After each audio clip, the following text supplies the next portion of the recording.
Velkomin í Hvíta máva. Ég búin að taka við stólnum hans gests í dag því að við ætlum að snúa þessu aðeins við því hann verður viðmælandi minn í Hvítum máfum í dag. Gestur Einar Jónasson að sjálfsögðu þekktur leikari, fjölmiðla maður og flug áhuga maður.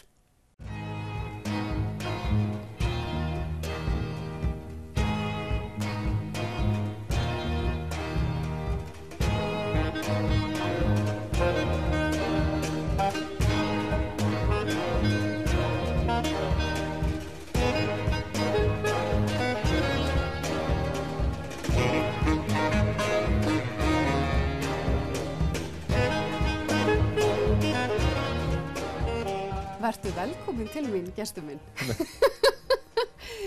Takk fyrir. Þetta var smá hugdetta að fá að taka þig í viðtal hérna og setja þig í bobba og fá að finna aðeins fyrir því hvernig að vera hinum einu borði. Já, það nú ekki erfitt. Nei, þannig. Í sjálfu sér. Þetta ágætt stóll og mér líður ágætlega hérna megin. Ég þurfti ekkert að hugsa þetta. Þú ákvaðst að gera þetta, þannig að það þitt mál að láta þetta ganga. Sjáum það. Ég sjáum hvað situr. Byrjum bara aðeins á byrjuninni. Hvar og hvenær maðurinn fæddur og alinn upp? Ég nú fæddur bara hér á Akureyri, í húsi afa míns og ömmu, að Reynivöllum 2 á Akureyri niður á Eyri, 1950, 4. maí, og það var verið að leggja símann inn í húsið þegar ég fæddist. Númerið var 1759. Já, það hljómar eins og sért aldargamall cirka? Já, mér finnst það einhvern veginn að því ég komin hérna megin. Já, nokkulega. En hvað með uppvaxtarárin, systkini og skólagöngu? Ég náttúrulega alinn upp á Eyrinni, svona ekkert lengi, sko. Því að foreldrar mínir fluttu með mig og systur mína sem eldri en ég, Guðný, hún 3 árum eldri, upp í Helga Magrastræti, þar fengum við leikt, þá var þetta bara kornung hjón með 2 lítið börn eins og við vorum náttúrulega. En ég náttúrulega átti svo mikla rætur niður á Eyrina, þannig að ég fór alltaf bara hjólandi niður Helga Magra og niður yfir Klappirnar og niður á Eyri til afa og ömmu og þar var ég gríðarlega mikið og ég gisti þar oft hjá ömmu og afa og átti þarna besta vin minn sem var hérna, við erum systrasyni, segi ég, Kristján, við vorum alltaf saman öllum stundum í öllu og allir náttúrulega krakkarnir og strákarnir sem voru á Eyrinni, þetta var bara dásamlegu tími. Eyrarpúkar. Já, Hvað brösuðu eyrarpúkar á þessum aldri? Við gerðum allan. Já. Bíp! Sko, við vorum mikið í kringum sjóinn. Þeir sem áttu hjól, þeir náttúrulega hjóluðu, hinir löpuðu bara eða hlupu eða voru reiddir á hjóli. Við vorum mikið út í slipp. Þá var hann nú bara lítill og snotur og Skafti í slippnum, átti það. Og það sem að núna Hagkaup, þar voru kartöflugarðar. Það var svo bara hlið og svo kartöflugarðar og við fórum bara óðum yfir þá þarna, það var gata eða rauðningur í gegnum það. Við vorum mikið út í slipp, þar voru kallar með trillur, voru að sigla, stundum fengum við að fara með þeim út, annars vorum við að rembast við að veiða, áttum færi, sumir áttu stöng og þannig vorum við bara, fyrir auðvitað þar náttúrulega að vera í fótbolta allan daginn líka sko, svo náttúrulega vorum við meðfram allir ströndinni og alveg suður úr og suður að Olíubryggju, þar sem núna Eimskipafélagshúsið. Við vorum á þessu svæði að leika okkur við sjóinn og veiða. Hvernig kemur það nú allt saman til að þú ferð að huga leiklistinni? Þetta svona tilviljun eins og margt í lífinu. Ég var í gagnfræðaskólanum og það var til leiklistanámskeiðs. Ágúst Kvaran sem var þekktur leikari og leikstjóri hér á Akureyri í den tíð. Þegar ég var strák bara pínlítið gutti, ég man eftir ég sá hann á sviði og sá leiksýningar eftir hann. Hann var námskeið fyrir krakka í Gagganum og þannig var það voru frímínútur, ég var uppi á pallinu fyrir framan kennarastofuna, þar eitthvað í tröppum, einhverjir að tala saman, kom Einar Helgason, kennari, íþróttakennari og listkennari og einhver annar með honum sem ég man ekki hver var og sér mér og segir, gestur, þú skráir þið á námskeið. Já. Hvaða námskeið var það? Það var leiklistanámskeið. Þú hefur látið til leiðast. Já, maður var til í svo margt á þessum tíma, sko. Já. Það var ekki svo mikið sem að glafti, sko. Það voru enga tölvur eða sjónvarp eða neitt, sko. Þannig að það var bara að setja við útvarpsleikriti á 50 dögum eitthvað. Já. Þannig ég fór í þetta en mér þótti það alveg ævintýralega leiðilegt. Í alvörunni? Þá vorum við að æfa atriði úr pilti og stúlku. Og þetta var svo leiðilegt. Ég hafði svo mikið fyrir því að mæta á æfingar. Þetta var upphafið. Þannig að þetta kveikti samt ekki í þér? Nei, alls ekki. Hvað kveikti í þér til þess að fara leiklistabrautina? Það var sko, það var þannig að ég er nú búinn að segja þessa sögu áður, en ég átti heima í raðhúsi upp í Vanabyggð. Í næsta húsi bjó Haraldur Sigurðsson, Lalli Sig, með sína fjölskyldu og Lalli og pabbi minn, Jónas Einarsson, voru vinir. Báðir í káa og voru þar í stjórn og eitthvað svona. Lalli kom svona eins og trítlandi yfir til okkar heima, ég var nú orðinn stálpaður strákur þá, var orðinn 1,88 og þvingmjór bara, alveg eins og strákar voru á þeim tíma og spurði pappa hvort að ég mætti fara og taka þátt í leiksýningu hjá leikfélaginu. Hann spurði ekki mig. Já. Ég var ekki spurður að þessu. Þeir voru eitthvað að spjalla þetta og það varð úr að ég var látinn mæta á æfingu. Þá var þetta afmælissýning leikfélagsins á Draumi á Jónsmessunótt eftir Shakespeare 1967 held ég verið. Já, 1967.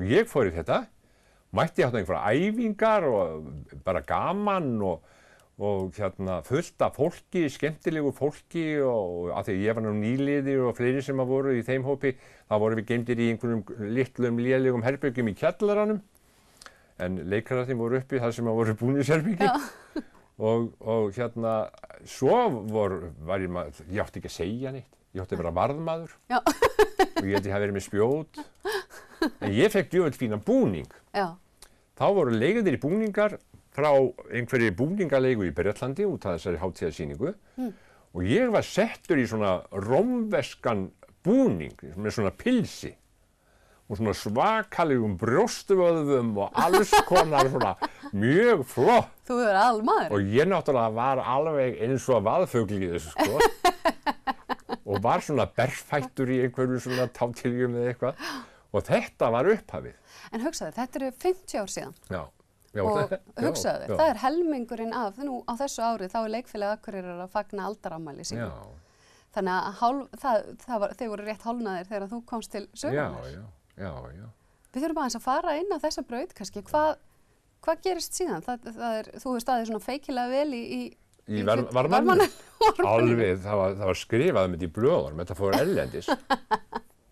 Nei, svo var náttúrulega ekkert með, svo urðu náttúrulega einhverja sýningar á þessu, þetta var hátíðarsýning og maður ekki hvert það var sýndar 18-19 sýningar og svo var það sem var skemmtilegast við þetta að ég fekk borgað fyrir þetta.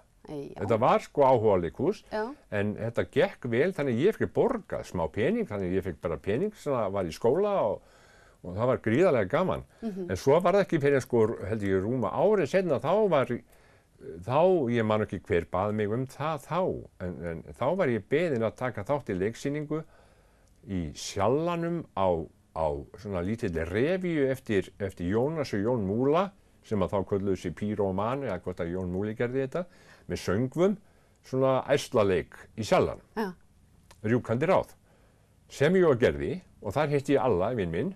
Bergdal. Já, þar byrjuðum við að leika saman og þetta var eiginlega upphafið sko, þá söng ég og allt og ég leik löggu og svona misgáðar löggur vorum við nú, en það var upphafið, eiginlega.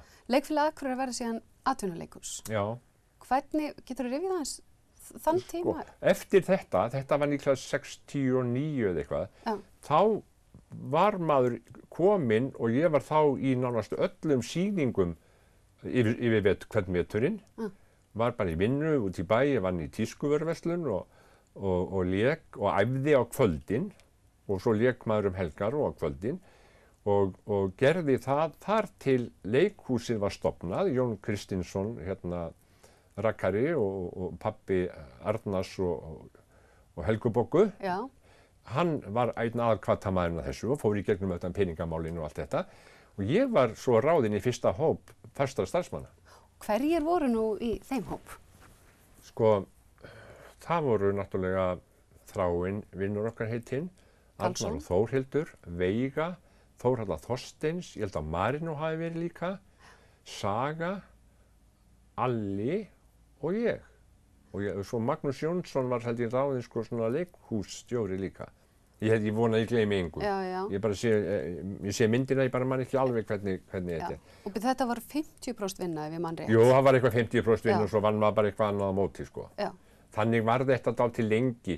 Vorum alltaf eitthvað að tulla í þessu og svo gekk þetta stundum vel og svo kom ekki styrkir og þá þurfti að segja öllum upp og þá fór maður að gera eitthvað annað og þá fór ég bara í byggingavinnu og svo vorum við teknir inn í 50% aftur og þá bara eftir hádegið og þá vann maður frá sko 7 á morgnana að vetri til í byggingavinnu og þú veist, þannig að maður bara reyna að berjast til þess að lifa af og þá var ég komið með fjölskyldu, búin að heita Elsu mína og eiga Höllubáru og kaupa íbúð og eitthvað svona, þú veist, bara eins og venjulegt lífið er. Hvernig kynntist henni Elsu þinni? Ég kynntist henni eiginlega í leikhúsinu. Já. Við vorum saman í skóla, reyndar. Vorum saman í bekk og sko, auðvitað þekkti maður hana eins og alla aðra í bekknum, en við skrifuðumst á í tímum. Við áttum svona pínu litla kompu, svona bara bók, og við skrifuðumst á og svo létum við bókina ganga og vorum svona spjallaði lífið og tilveruna. Hver væri skotin í hverri og þessu áttar. Það var upphafið. En svo hittist við aftur í leikhúsinu. Og þá er hún hárgreiðslumeistari og ég er að leika. Þannig byrjar þetta. Og hvað? Manstu eftir þessu? Bauðstu inn á stefnumót eða? Ég man ekki hvernig ég bauð henni eitthvað. Ég man að við fórum í Sjallann og það var einu staðurinn sem hægt var að gera og þá fór maður náttúrulega oft eftir að maður var búinn að leika. Þá fórum við þangað í Sjallann og fólk úr leikhúsinu fór það saman í Sjallann og eitthvað svona. Og allavega var eitthvað að nuta sér út hann í hana og ég man að ég kyssti hana í fyrsta skipti undir Landsbankanum í Hríðarhraglanda. Og hvað var það? Hvað var það við hana? Hún er bara svo yndisleg. Hvaða ár er þetta? Þetta er 72 líklega. Líklega, ég held að þetta sé 72. En það er náttúrulega, ef þetta er vitlaust ártal, það náttúrulega verður alveg, við skulum bara, Hún man allt svona, allt. Ártöl og fæðingadaga og símanúmer og allt. Ég man ekkert svona. Og mörg börn? Við eigum eina dóttur. Anna gekk ekki. Og Halla Bára heitir hún og yndisleg kona. Og er fædd 73. Og býr í Reykjavík. Lærði stjórnmálafræði vegna þess að pabbina hlustaði svo mikið á fréttir. Það er satt. Hún sagði það. Já, ég trúi því. Af því að pabbi var alltaf að hlusta á fréttir og ég fór að fá áhuga á þessu og ég hef áhuga á pólitík og svona, ekki til þess að taka þátt í henni en bara svona velta henni fyrir mér. Og hún kláraði stjórnmálafræði í háskólanum, svo bara strax upp úr því þá, hún gerði ekkert í því, hún bara skrifaði mastersritgerð og ég las hana og svo sneri hún sér að því sem hún er að vinna í dag og hún fór svo að lærði innanhúshönnun á Ítalíu. Og vinnur við það? Alveg feikifær. Og frúin þín er ennþá í hárgreiðslu? Kona mín er enn í hárgreiðslu. Þessi elska er nýorðin, ára.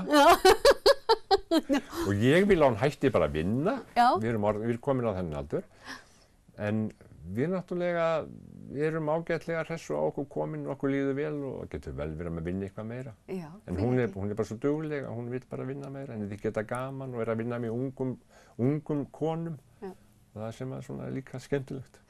Ef þú rifjar aðeins upp, hvað er svona eftirminnilegast úr leikhúsinu ef við tökum það eins? Áttu þér eftirminnilegustu sýningu? Já, sko, það eru í rauninni svona 2, 3, 4 sýningar sem að mér þótti kannski skemmtilegast að leika í. Mér þótti ofboðslega gaman að leika í barnasýningunum Dýrin í Hálsaskógi. Ég leik Mikka Ref og fílaði hann alveg í botn. Og getur þú sagt eitthvað eins og Mikki Refur? Við finnum að Afi þinn var drullu, var það ekki Ég ætla að fá alla þessa köku. Já. Hvað ætlar að fá mikið, allar. Og hérna, mér þótti ofboðslega gaman að leika þetta. Við leikum þetta stundum sko 2 á dag á laugardögum, 2 á dag á sunnudögum, svo aðra sýningum kvöldi líka sko af öðru leikriti. Hugsaðir. Og svo leik ég hann aftur 10 árum seinna. Já. En ég leik Jónatan Ræninge 1973 og frumsýningin var daginn sem Hallabára fæddist. Já, hérna. Já. Hvernig gekk það upp? Ég komst í gegnum sýninguna og allt er leið með það. Ég fekk ekkert að vera við fæðinguna. Það þótti nú ekki viðeigandi að eiginmenn væru við fæðingar. Já. Þannig að maður bara sendur heim. Ömurlegt. Já, glatað. Alveg ömurlegt. En þá, en þessi sýningu lék ég að það lék ég aftur 10 árum seinna. Já. Og svo þótti mér sko mjög gaman að leika Kristni Halldóru Jökli. Þá lék ég Umba. Já. Það var nú bara eitt svona stærsta hlutverk sem ég hef skrifað í þessu. Inn á sviðinu allan tíman, talandi nánast allan tíman. Og það er eiginlega eina skiptið sem ég hef ekki verið alveg dauðnervus á frumsýningu. Já. Ég kunni þetta alveg upp á hár. Já. Og það var alveg sama hvar var komið inn í það, ég gat alltaf komið inn í það. Svo lék ég á móti til dæmis Gísla Halldórssyni þá, það var alveg yndislegt. Lékum þetta ótal sinnum hér og svo fórum við á leiks í ferðalag all landið og sýndum þetta all land. Það var alveg yndislegt. Stella í orlofi. Já. Mögulega eitt af því sem að svona flestir muna eftir, kvikmyndin. Hvernig var að taka þátt í henni? Það var alveg ofboðslega skemmtilegt. Það var mjög skemmtilegt. Heilt sumar á þessum slóðum, sko tiltölulega lítið í Reykjavík, bjuggum það kannski, en vorum alltaf upp í Kjós, mest megnis upp í Kjós, þannig kringum sumarbústaðinn og það. Og það var alveg æðislegt. Það var svo skemmtilegt fólk sem var að vinna við þetta, veðrið var yfirleitt svo gott. Þetta bara gekk og þetta var rosalega strembið af því ég var nú í þessum búningi sko. Já. En sko, ég var settur í gifs sko á báðum. Já. Fór upp á Landspítala og var settur þar í gifs og vafinn einhverju sérlega þykku gifsi. Þurfti svo að sofa með það nóttina til þess að það harðnaði. Já. Og ég man að ég var svona með þetta eitthvað svona á bringunni, svo snerinn, þá datt gifsi og ég datt út úr rúminu, sko, svo þungt. Svo var það sagað utan að mér, sett á hinn handlegginn og þetta var svo bara sett á morgnana svona eins og samlokur. Já. Og vafið svo bara utan. Auðvitað. En ég gat ekkert gert. Nei. Ég var svona, sko, ég gat ekkert farið upp eða drukkið eða borðað eða neitt. Ég gæti ekki klóra mig í nefinu, þessu fína nefi. Og klósett fer þetta flóknar? Ég pissaði aldrei, allan daginn. Fyrir ekki slægið, það er pínu fyrir. Já, ég meina ég hafði þannig, sko, innibli og Já, þú gast bara á þeim tíma, sko. Það bara lokaði maður fyrir. Þú var ekki, ég man eftir hérna, passaði þrýstingi maður. Það er svona þekkt setning, svo átti þú, hvaða setning var svona? Varst ekki með eitthvað svona, sem fólk, skellir ekki fólk fram eitthvað svona setningum úr Stellu? Jú, það kemur fólk til mín í vinnuna þar sem ég er. Já. Og það bara fer bara með textan. Já. Það kann hann. Hugsaðir. Já. Ég er að skrifa upp á autograf sem er svo frægur leikari. Já. Taka myndir og eitthvað svona. Mér svo var gaman. En svo varstu lengi á RÚV. Já, ég var lengi á RÚV. Hvernig var það ævintýri allt saman? Það var mjög gaman. Ég var rosalega ánægður. Mér fannst gaman að vinna á RÚV og mér fannst alltaf gaman að fara í vinnuna og mér þykir í rauninni alltaf gaman að fara í vinnuna. Já. Og ég er yfirleitt svona, ég er glaðlegur, glaðsinna maður segi ég og ég læt yfirleitt svona eitthvað óþægilegt ekkert bitna út í umhverfið, það bitna bara á Elsu. Já, mikið Elsa. Það er alveg satt, þetta bitna bara á þeim sem mann þykir vænst um. Þú varst lengi þar, er það ekki? Ég var 22-23 ára á RÚV. Já. Ég byrjaði, sko ég var að vinna pínlítið við að setja hérna taka þátt í uppsetning á lítið stöð hérna, hljóðbylgjunni. Var búinn að vera þar í held ég 6 mánuði og var ekki alveg sáttur við það. Og svo hringdi Kári Jónasson í mig. Já. Og hann bauð mér starf sem fréttamanni. Sem fréttamaður. Já. Og af því ég var svona á þessum bili að hætta þá, var ég bara ákveðin og ég fór í það. Já. Og byrjaði sem fréttamaður, mæti í vinnuna, Atli hérna Rúnar Halldórsson, reyndasti jaxlinn í þessum málum þá, hann var út í útvarpi, tekur á móti mér og svo fyrir við bara að vinna, ég fekk verkefni og er út í fréttir og svo heyrðu kontur, nú fyrir við að lesa þetta. Og bara beint inn og lesa. Þetta er svona er bransinn. Bara út í djúpulaugina. Já, og þú áttu svona gott samband við fólk, er það ekki, gegnum þetta? Jú, vissulega, sko. Sko, svona var þetta, en ég vann nú í þessu tölverðan tíma, svo var ég beðinn að fara og sjá einhverja svona tónlistaþætti og ég var með þátt einhver tíma fyrir hádegið og svo að því að það kannski fór að groppa sig þetta. Það var að því að þeir sem voru það, sko, það var engin hlustun. Þannig ég var sendur þar. Og svo var beðið að ég færði mig eftir hádegið því það var engin hlustun og ég fór og það gekk fínt, sko. Og það verður að segjast eins og það gekk og það var alveg ofboðslega góð hlustun á þá þætti sem ég var með. Ég var svo með Grátt í vöngum á laugadögum og það bara er alltaf flett upp hlustenda tölum einhvern, það er alltaf flettaði upp, þetta er bara staðreind. Þetta bara gekk og var ofboðslega gaman. Svo var ég alls konar þáttavinnu líka, var hjá sjónvarpinu, gerði þætti, stundum tæknimaður og svona ég eiginlega prófaði allt í þessum bransa. Nákvæmlega. Við náðum með þessi að vinna saman þarna í smá stund á RÚV. Já, þangað til vorum rekin. Þangað til vorum rekin bæði tvö. Já, bara rekin og ekkert vandamáli með það. Bara, já, kannski ekki engin ástæði til að tala einmitt mikið um það. Þannig var þetta bara, þetta var 2008 og já, það þekkja sér það. Já. En flugáhuginn þinn, þú ert búin að vera á flugsafninu núna í töluverðan tíma og hérna á N4 náttúrulega. Já. Þessi flug... Mér þótti voða gaman þegar þið hringdu í mig fyrir mörgum árum. Það er orðið þannig. Og báðu mig að koma, ég held ég ætti að koma í viðtal. Já. Og þá voru þið inn í Hermannstræti. Og ég man eftir, ég var að drekka kaffi inn í eldhúsinu og mér finnst tíminn líða eitthvað svo mikið og lengi og það er ekkert verið að gerast og ég segi hvað ágætt fara að taka þetta upp. Þá átti ekkert að taka þetta upp, þá voru þið að bjóða mig vinnu. Og ég er búin að vera dundi í þessu hérna síðan. Það finnst alveg ofboðslega gaman. Nákvæmlega. Og á flugsafnin? Já, flugsafnin. Ég er búin að vinna nánast óslitið síðan 2008. En sko, flugáhugi hann er bara innbyggður, sko. Faðir minn vann í flugi, hann var flugfræðistjóri. Og ég man í raun aldrei eftir mér öðruvísi en eitthvað í tengslum við flug. Það datt pínlítið kafli úr svona þegar maður var að sko koma sér upp, þú veist, þessu venjulega sem fólk er að gera, húsi og bíl og einhverju.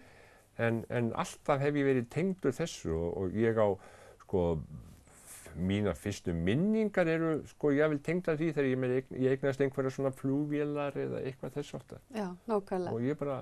Og ég ætlaði mér að verða flugmaður. Er eitt sem ég langar að því að svona tíminn er að hlaupa frá okkur. Má drekka vatn? Já, fáðu þig vatn, endilega. Að því að þetta leikfélag okkar er orðið 100 ára og þú er búin að tengjast í svona beint og óbeint og ská í hálfa öld, kalli minn. Hvað finnst þér um það svona í dag? Sko, já, þú nefnir hálfa öld og þá er það náttúrulega 50 ár og ýmislegt breytist af 50 árum, kannski ekki síst ég. Þetta náttúrulega var ofsalega mikið sport að vinna í leikhúsinu að vera leikari.